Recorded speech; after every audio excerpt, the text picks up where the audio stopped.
Great trailer. Well, here we go again. Director Bobcat Goldthwait and the subject Barry Crimmins. Welcome to the stage, please, people. Hello. Hey. Hi, how are you?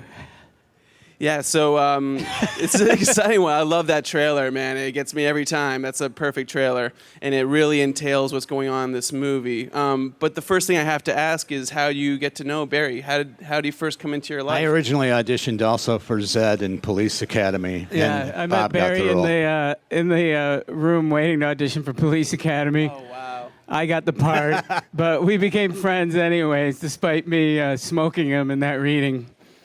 No. Barry actually enunciated, so that's why they didn't hire him. They went a different direction. Yeah, they went with a guy who just screamed. we met long before that. Yeah, we met when we were. I was 16. Tom Kenny, who's the voice of SpongeBob, it's been my childhood friend since I was 6, and Barry was running a comedy show in Skinny Atlas, New York, and we lived in Syracuse. We saw this ad, we answered it, and Barry thought he was talking to adult men.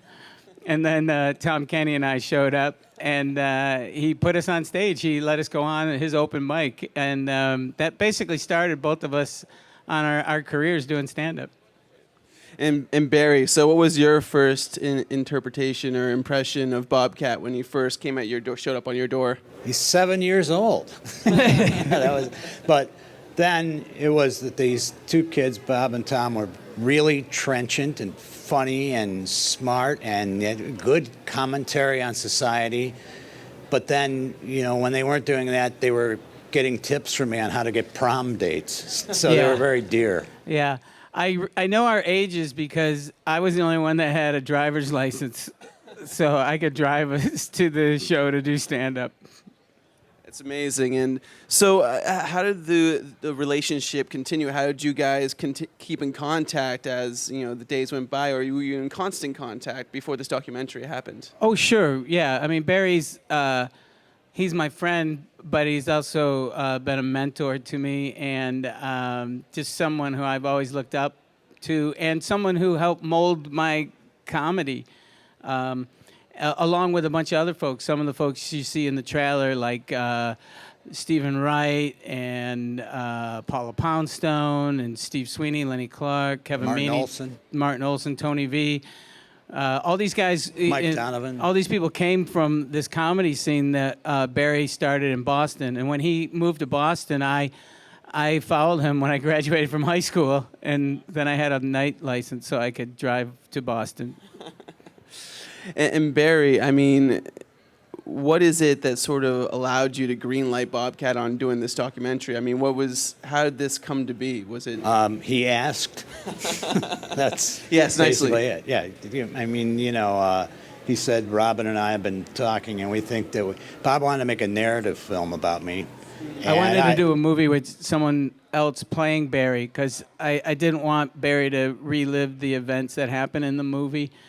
And then I heard Barry on Mark Maron's podcast, WTF, and on Dana Gould's, and I could see that he was talking about these events, and I felt that he had enough healing go by that that I hopefully wouldn't be forcing my friend into a dark place and doing the documentary, and Robin Williams was my best friend, and he was a fan of Barry's, and he knew I was passionate about making this movie and knew Barry's story.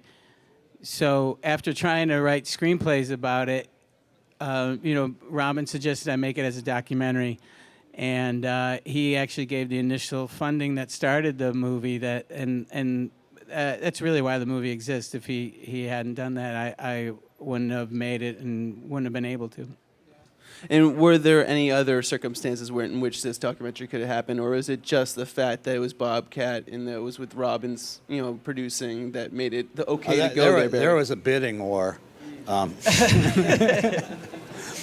I mean, no. I mean, I who knows? People have done stuff on me before, but it's. I had to trust Bob with my entire life. And I mean, literally, sort of blindly, because I didn't want to be this looming, narcissistic show business clown. what did they say about me? So, I mean, I just had to kind of help them line up some of the interviews and then show up at some of the locations. But really, my part was done, except for some interviews, largely before the movie started. So I trusted Bob with my life, and, it was a good investment. Barry never saw the movie until it played Sundance. And it actually premiered in the same theater that this movie Robin and I did called The World's Greatest Dad premiered, and I didn't let him see it either. I also have a bug on me right now. No, you don't. No, I don't. I'm just hallucinating. Oh, jeez. Here we go. All right. Not again. Yeah, talking about some of the people that you got to do interviews and to talk about Barry, I mean, was that, a laborious process of that? Was that the hardest part of it? Was getting those people? No, a lot of folks, I got to give it up to all the comics and the lay people who were willing to go on camera and give their time, and the ones that some of them didn't even make the cut, but the people that were willing to give their time and support Barry and me and the movie, that meant a lot. The movie exceeded my expectations tenfold. We've been having such a I shouldn't say surprising, but such a wonderful response at film festivals with not only hearing people laughing through the whole movie, but there's tears, and it's a movie that's life reaffirming at the end, and then to have people come up and disclose their own stories to us, it's truly exceeded my expectations. I was just trying to make a movie about my friend that I love and admire. Yeah, I mean, talking about some of those people that you interviewed, I mean, I think we have a clip right now that showcases some of those people. We'll show the first one. That's not from our movie. I don't know what that clip was. It was supposed to be from Slapping the Stinkers 2. 5 kids, 1 sea lion, no rules. Quacko. I want to see that movie too now. Yeah, is that next? That could be next for me. This movie, even though, like I say, it's very emotional and life reaffirming, and it's been nothing but positive when we play it. It's just been, I hear people who make movies talk about a film being draining, but this one really, it is, because to get Barry's story right and to make sure he was happy and proud of it was really important to me. So, yeah, it's time for me to do a talking duck movie or something like that, Here's Quacko. There we go. Quackers. Howard the Duck or something. I mean, I think it's one of those things where, stand-up is constantly evolving, and now we have such access to it through Netflix, and everyone's got specials, and I understand you just recorded one with Mark Maron, who's one of the people interviewed in this. Yeah, it was a different time. When we started the movie, there wasn't that many clips of Barry to even put in the movie, so it was a lot different, and I don't think comedians were taken seriously at the time either. And here was Barry, going up on stage and really laying it all out there on a nightly basis. So sometimes when I'm talking about it, it sounds like you're dead. I mean, he's right here. Like we should ask him about it too. I mean, Barry, what do you think about how stand-ups evolve these days? And I mean, do you still? I think there's a nice. I think that a lot of it has kind of crept back underground, and that's good, very good for the industry. Yeah, there's certainly less arts. gatekeepers. There's less people saying you can't get on this TV show, and then that means the rest of America doesn't know who you are. So now, with the advent of podcasts and people being able to post their own clips, it's kind of great that you can develop your own audience without having to compromise what you have to say. Although sometimes I get young comics send me their stuff, and the advice I give them is take that off of YouTube right away. You see you bombing in front of 4 people in a pizza shop. Like I would pay, if that were me, I would pay big money to get that off of the internet. I have to ask you, Barry, I mean, this documentary, someone says, I want to make a documentary about your life, or Yeah. it encompasses, the moments of your life. is there some point that you're asking, can you not show this part, or can you focus on this part? Or was there any... The one thing I did, and I wasn't a show business clown, was I just helped line up a lot of the people I thought should be interviewed, and I just said, tell the truth.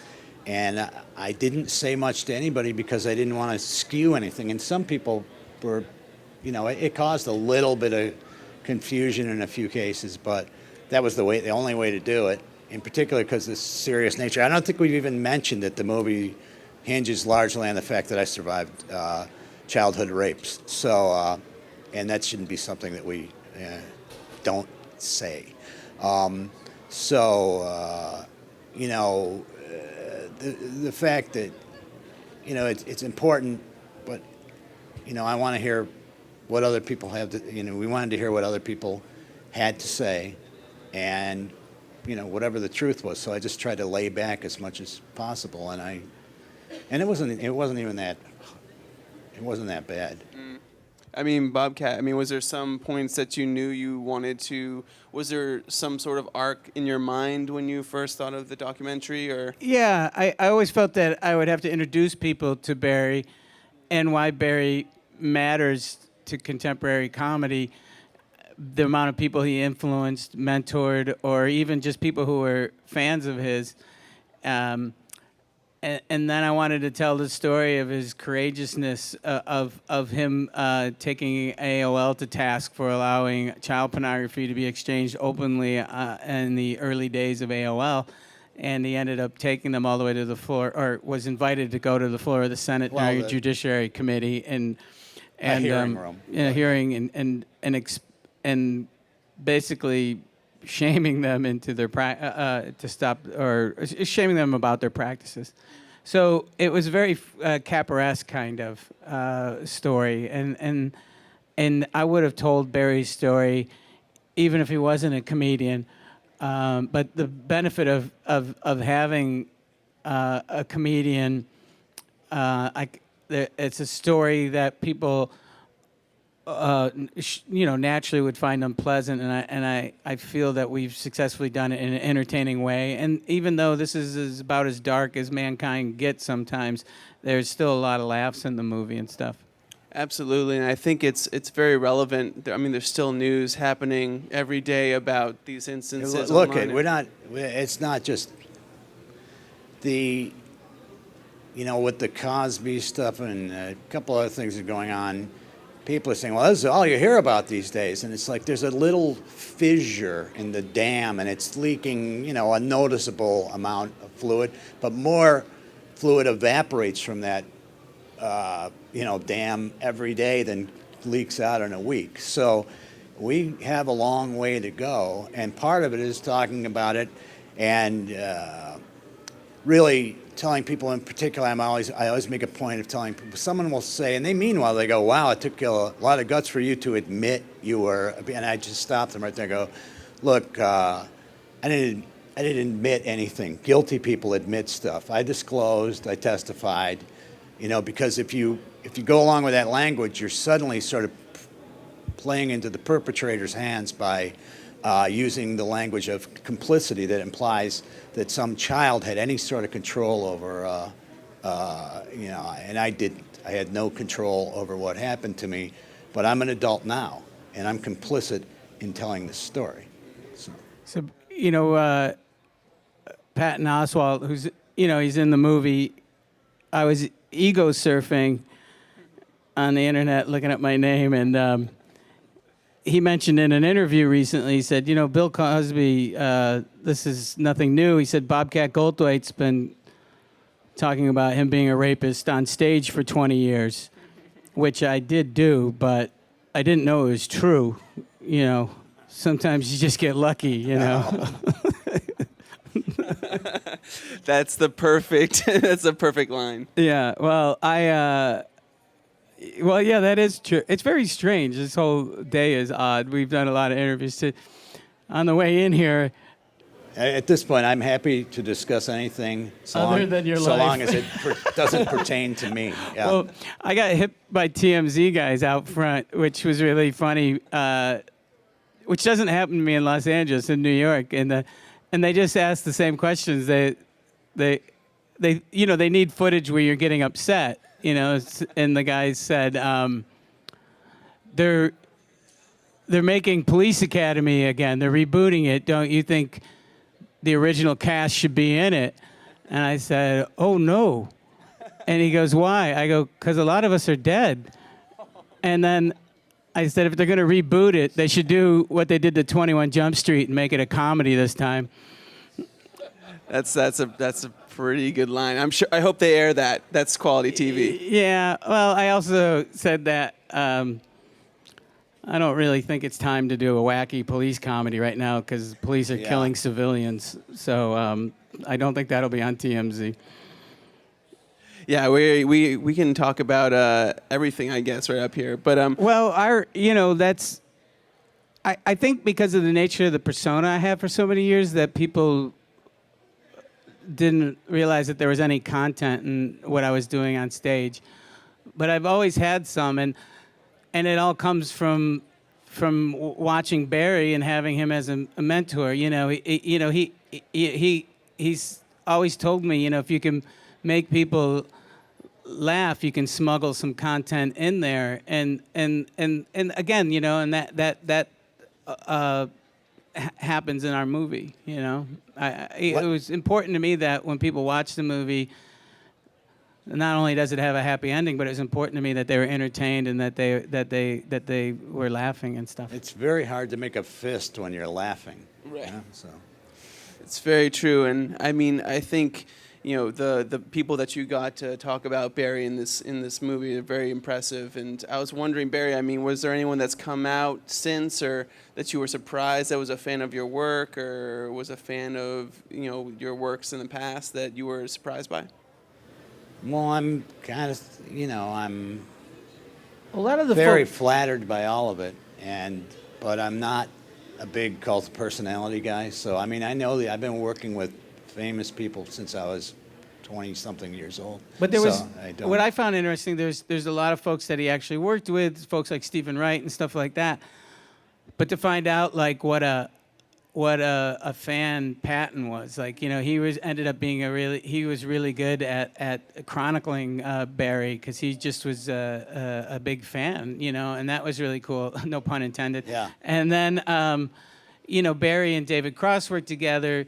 Later on, after Barry he wasn't booking those clubs anymore, but even though Barry's act and David's, you would consider really at the opposite ends of the spectrum, they weren't, because they were both satirizing the same targets. So they formed a kinship, and I'm really happy David's in it, and he adds a lot, and it's great to see him talking so lovingly about Barry. I mean, I love these people. I've worked with them since I was a kid. It's who I wanted to be with, and they're, they're my fellow artists, and it's really nice to know that you did right. I mean, all I tried to do was treat people decently. When I broke into comedy, comics were treated really terribly. You'd walk into a club, you'd have to stand in line forever to get 3 minutes on stage somewhere, and you were treated like crap, and they told you the rules and whatever. Now you're supposed to walk out on a stage and feel like you're somebody before. So all I really did was try to treat people well and make them feel like someone before they went out and talked to my audience. And you know what? It works. That and the fact that they were incredibly talented. And he gave free drinks. That helps. That helps for sure. That helps make friends. And there's some more friends, actually. I think we have another clip that we can show. So obviously talking about the hearing that you did. And that was when Barry went up on stage and disclosed the events of his childhood. But I should say that's Tom Kenny, who's the voice of SpongeBob SquarePants. I don't want to name drop, but Barry, I've known him since I was 6 years old. Oh, wow. Yeah. That's the kind of show business heat I have. But yeah, so Tommy and I met Barry, like we said earlier, when we were young men. But and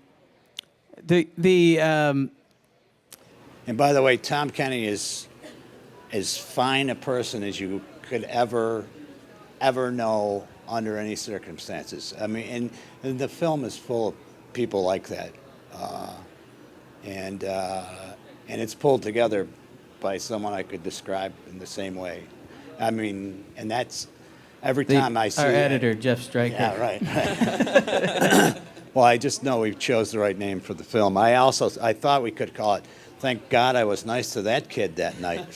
So, yeah, like Margaret Cho, it didn't make the movie, but she said she saw Barry as a teenager and said, "Wow, I can use comedy as a way to say things, and and then one of the things that didn't make the movie was everybody took a swipe at your joke about why don't you leave if you don't love it. Well, one night this just happened organically. One night someone yelled the old, if you don't love this country, why don't you get out of it? And I said, because I don't want to be victimized by its foreign policy, and that's become my that's my hit joke. Yeah, and everybody mangled it. Everybody would say, foreign policy. Yeah. Oh wait, let me start again. Yeah. I mean, is there anyone? I feel like there's a lot of stories out there that could be told. There's a lot of different documentaries to be made. Is there anyone else right now that's sort of fascinating you as a filmmaker? You've made a lot of documentaries so far. It's kind of where you've moved. Well, this is the first real documentary. I did two other that were similar. One was Windy City Heat, and then I thought this was Windy City Heat too. and then Willow Creek, which was a found footage Bigfoot movie. Well, then you made three, Bob. Yeah, I guess. Well, but those The Making of Bikini Skull. Oh, the Making of Bikini. Wow, yeah. So, but this was the first time it was a real documentary. But a good portion of the Bigfoot movie are real people being interviewed. Right. I didn't, that was different. There's only 67 cuts in all of the Willow Creek because I thought the challenge was to make a found footage movie, but I don't really like found footage movies because I'm always like, well, who found this footage and said, well, I'm sorry your family got killed, but I think if we re-edit it, there'd be a tremendous picture here. so there's really only 67 edits in the whole movie. So that was the challenge. The challenge was to see if I could tell my friend's story, make it engaging, and still be friends afterwards. Yeah. And how do you do, Barry? Did it. Are you guys still friends? Oh yeah. I mean, you couldn't have. I mean, how could you have a better friend than him? What a great, and to have him turn his great skills on your life, and then bring in these other talented artists that work with him, like Bradley Stonecipher, the cinematographer, and just so many other people. They were just, what a great group of pros. They all came in to film at my buddy Dave's garage. He's a Star Automotive. Yeah, Bath, New York, for all your automotive needs. And and Dave is a real worker. I mean, Dave's like a 14-hour-a-day guy, and he still to this day talks about how impressed he was because he just thought I was these show business, weaklings coming in, and he watched them. And it was 28 below zero, and they'd been shooting outside all day. It was 28. It was just the wind chill. I don't want to exaggerate. And he was just so impressed. To this day, he still talks about how much more respect he has for what goes into making a film or anything than he ever understood before. Because and also he was just blown away with how nice and decent and accessible everybody was, and that's a tribute to him because great people want to work with the great people, and Bob's crew is just A to Z. The best. Well, Barry correcting the weather temperature to make sure we get it precise is the nature of Barry, and that trickled down to me. And in full disclosure, 99% of the movie is authentic, but there are fake things in it, and some of them are when I'm on camera, I'm answering these questions. I'm like going, well, Barry moved to Cleveland. And in reality, no one's interviewing me. I'm just lying. I'm just pretending, and because I would know which holes I would have to patch in the story. I've got good question, Bobcat. Let me answer that. So yeah, so You're interviewing yourself. interviewing myself. Yeah, so yeah, there's a slightly narcissistic. Yeah. It's great. I know before you were talking a little bit about maybe perhaps making a narrative film out of this. Yeah. I mean, how far did you get with that? Well, would you have cast- he had me write a script, and he only read the first 321 pages of it. Yeah. So, I'm still I hate to still carry a little injury from that, but we've basically gotten over it. But my movies in general make hundreds of dollars, actual hundreds of dollars. And the first page of Barry's script was Barry sits on a jet, and I'm like, it's like I can't afford a jet. So the way we would have shot that would have been me picking you up. How was the flight?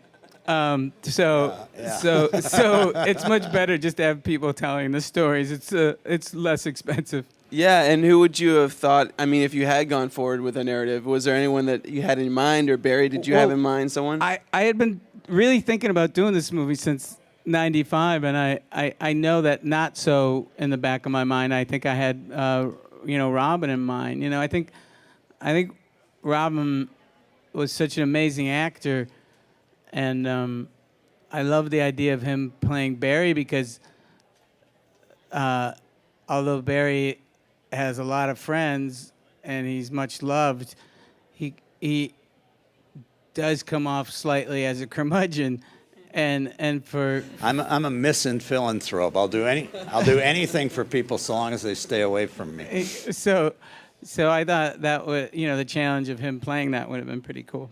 Yeah, that would have been. I would have liked to see that for sure. Yeah. I mean, we just had. We just talked a little bit about your filmmaking, and I think there's a lot of filmmakers who listen to this and who are out there. So are there any tips or anything that you've learned over your years of filmmaking so far that really nuggets that you could share with people? Yeah, I just really, to write a lot of scripts, just keep writing them.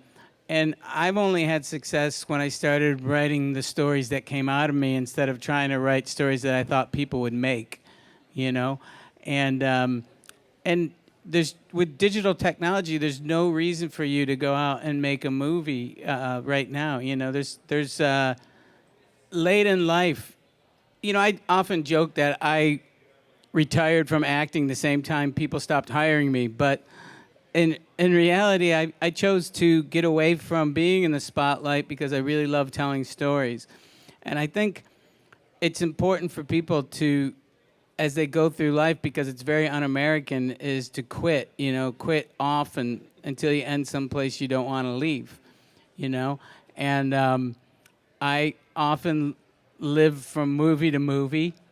I work with people I respect, like people like Marin and Brian Posehn and Patton and all these guys who I get to work with, and then I make my own movies, and that's only because it's only because of a couple of reasons. It's a couple because I just started listening to my heart, and actually, Jimmy Kimmel has a lot to do with it. I directed the Kimmel Show for 3 years, and he hired me basically when people thought I was dead, or people would use my name as a punchline. And so Kimmel really put me on this track of, just believing me. ABC never promoted the fact that I was the director. They weren't like going, hey, the guy who's not allowed on other talk shows? Yeah, the guy who set The Tonight Show on fire? Yeah, he's driving the bus backstage here. Yeah, I think that's great advice. Just sort of make your own path or find somewhere that you don't want to leave. That's a great little bit. And when I give that, sometimes people would say, well, easy for you. Yeah. But it's never easy for anyone to walk away or to start over. But it's really important, The difference between quitting means you don't, and what I'm saying is quit and work on your own stuff, And then some people get snarky and I've been really fortunate that these movies play at Sundance and people do seem to enjoy some of the movies I make, but I truly make them for myself first. I mean, this movie's an example of it. It's been amazing the response we've got, but I really only made it because I love Barry Crimmins. That's why I made this movie. It's a great reason. So now we're going to throw it out to you guys. If you have any questions. As a result of making this movie, did it change things about your own filmmaking that now you're going to take a different tact in terms of directions that you would do either for fiction films or more documentaries? And Barry, has this? Are you going to direct Bobcat in anything? And are you planning on doing a documentary of his life? I'm making a musical about him. Will you both be in it, or will you hire other people? We have one big dance number. Together. Yes. Oh, okay. We've been talking about a sequel. Call me greedy. I've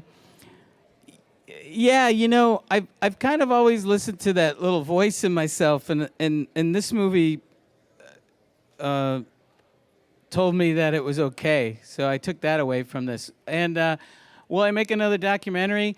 No. It's really hard. It's really hard. I mean, maybe if there was another subject that I cared about so much, I might. But no. And I think it did change. It changed. It didn't really change much in the way I make movies. It just made me feel that I might be on the right path. So it gave me a little more cushion. Oh yeah, it has changed that.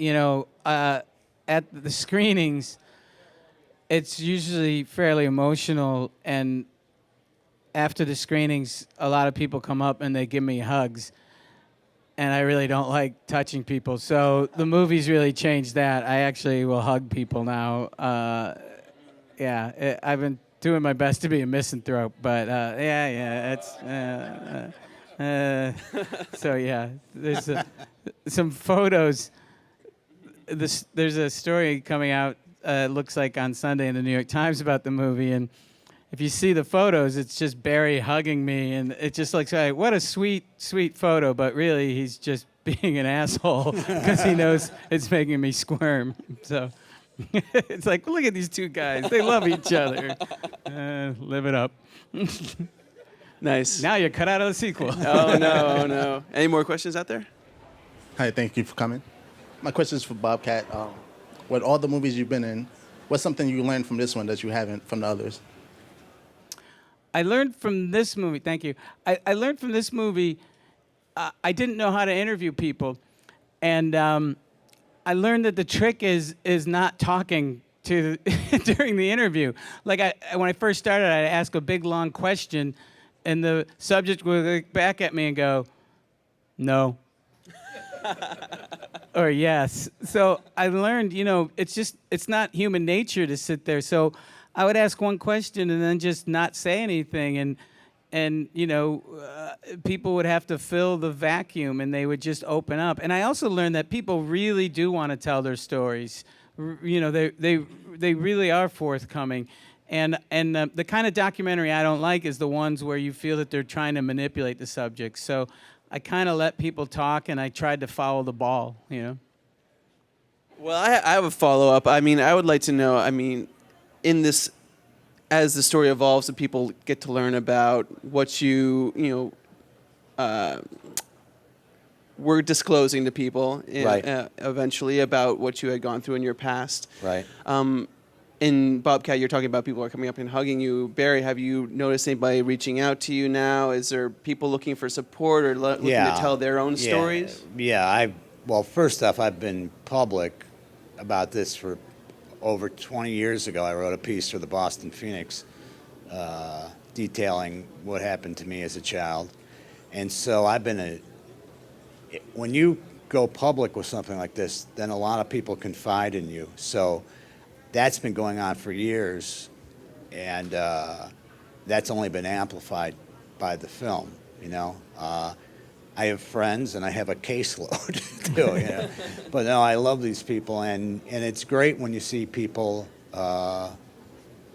get better, it really is. And when you're helping someone else who's been through something similar to what you've been through, you realize the progress you've made because you're seeing them at a point you were at a while ago. And so you feel both fortunate and obliged to do what you can to help. So, What your comments do you feel that the movie or your admission or discussion about this has added to the dialogue enough that it's helped move some change, or do you feel again that having something like this out now will add to it, because we've been seeing the things that have been happening with the Catholic Church and with the new Pope addressing it, and it's being addressed in many ways that wasn't before. The new Pope, in my opinion, and first off, there was no admission involved. Guilty people admit things, okay? I just have to make that point every time it's said, because complicity is used against abuse victims. They're tricked into feeling they're complicit, and so it's an important distinction to make. But I think the new Pope's job is to change the subject and not the church. I think his PR man, I know his PR man, at least when he started, I don't know if he's still there or not, is a guy named Burke, who was the Fox News correspondent at the Vatican.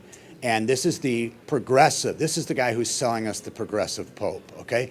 I know that he sent emissaries to the United Nations hearing on torture in Geneva, where his people said that child rape is not torture, okay? So it's a lot of nice pictures of him all in white, and he says some stuff about some stuff that, I'm opposed to global warming too. I'm glad he takes on capitalism here and there, but if he wants to help the poor, he could, open up the vault and sell a few art treasures, and that would show me a lot more than some lip service. So, but again, what he's doing is he's changing the subject from something people are scared of, people don't want to hear about. They feel they've already heard enough when they haven't really heard the beginning of it. And so if you give people a reason to look away, they will. So you send them out there in the shiny white thing and have them say nice things about the poor, and that's great. But he could do something. He could open up the files about all those abuse cases, and he could render unto Caesar, turn over to civil authorities the rapists that the church has protected. And he could do something about the financial crimes that people like Cardinal Dolan was involved in Milwaukee, where they literally hid church funds in a literal burial fund so that they could avoid paying off the victims, his children. They were deaf boys, and they were raped over a period of years, dozens of them. And they hid the money to declare a fake bankruptcy so they could avoid paying the victims of the church. So excuse me if I'm not very enthusiastic about the way that organization is going, but I am not. Barry tweets the Pope every day to get excommunicated. He's been doing that for how long have you been doing it? A couple of years. Yeah, probably about 800 days in a row now. But so far, it's the only thing I do religiously. So you can help us promote the movie and help get Barry excommunicated. That's great. If you could get out there and Absolutely. tweet the Pope. I love the idea that the Pope Yeah, tweets. exactly. I love it. So where can people find the movie, and where can people look at it? Well, it opens August 7th in New York and LA and in about 25 other cities. So if folks go to the Call Me Lucky website, they can see where it is. CallMeLuckyMovie.com. And then it keeps rolling out. So and eventually it'll be on a digital platform. All my movies end up that way. It's funny, when I first started making movies, when movies would get released digitally, my ego would be a little hurt, going, "Oh, I wanted a theatrical run," but now people like this movie and it's getting a theatrical run. I'm like, let's get to the digital platform. Yeah.